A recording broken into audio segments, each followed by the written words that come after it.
yaliyomo na gitu. Tuaga namba igire witukie katiba eno.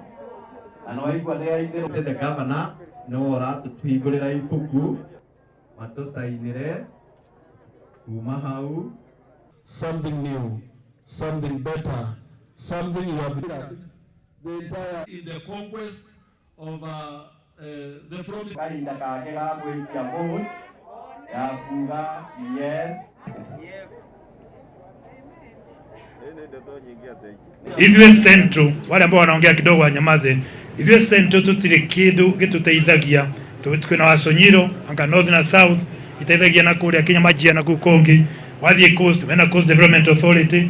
Ukienda pale area ya Nyanza huko kuna regional inaitwa nini Lake Basin Development Authority, wende mahali pengine wako nazo. Sisi watu ya Central Wakikuyu sisi hatuna regional development authority, na tumesema lazima hata sisi tukiendelea kusupport BBI lazima hata sisi tuwe na Mount Kenya ama itwe CEREB, Central Kenya Development Authority, ambayo itasaidia region yetu pia iweze kusaidika kama zile region zingine ambazo zinafaidika. Sio ya kwamba sisi ambao tuko area hii yetu tunaachiliwa. Ukiangalia kama Wasonyiro kule kwingine wanapeana ma industry, kwingine ma industry.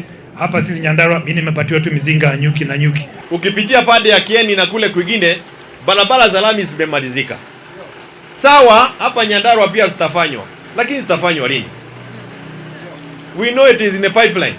Na tukitaka rais mwenyewe aingilie sifanywe kwa haraka. Na wale wengine waziwe na ghadhabu. We have been left behind for too long. We want to be, tunataka mwenyewe.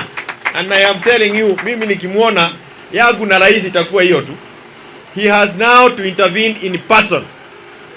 Ahakikishe ya kwamba zile projects ambazo zimepatiwa pesa na serikali, hata hii barabara now must be done in the coming 2 years, kwa sababu baada hiyo hatujui. Be heard and for us to do what is right for purposes of posterity, and when history will be written tutakumbukwa ya kwamba sisi tulikuwa miongoni wa wale ambao waliunga mkono jambo ambalo linaenda kutendeka katika taifa letu la Kenya.